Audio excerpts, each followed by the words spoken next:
Me and Yolanda and the others. I like reading old newspapers. I read human interest stories, like who got shot or how many family members died in a house fire decades ago.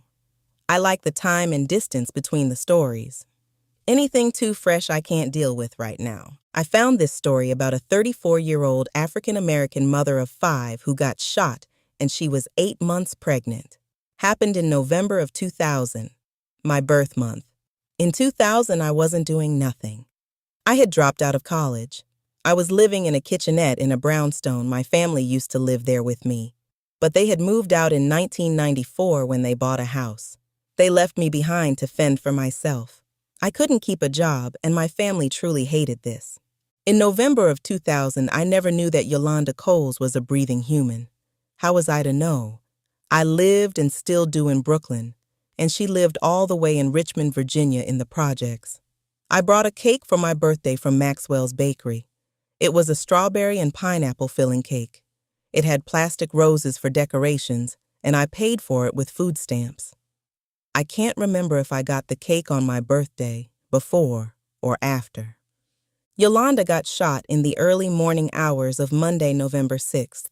She was standing in front of her apartment about 12:30 a.m. A new day, one day before my birthday, with no job and not much of anything to live for. Yolanda had lots to live for. She had 3 daughters and a son, plus the baby she was carrying. Doctors couldn't save her, but her baby daughter was saved. Her death notice said she was a beautician. I am not gifted at doing my own hair. As a matter of fact, I am not gifted at doing nothing.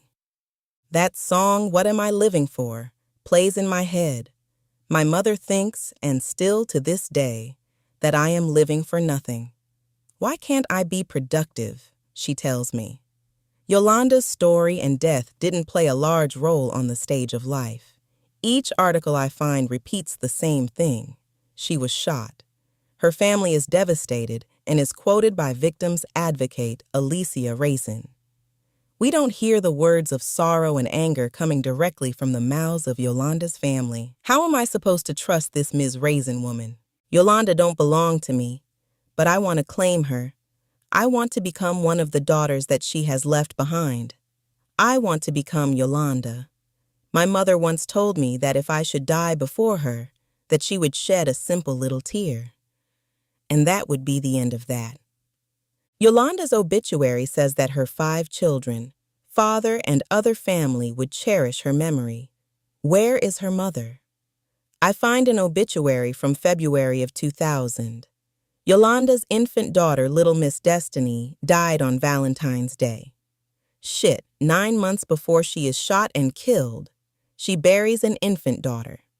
It states that Little Miss Destiny was preceded in death by her grandmother, who happens to be Yolanda's mom. Why isn't Yolanda's story being told?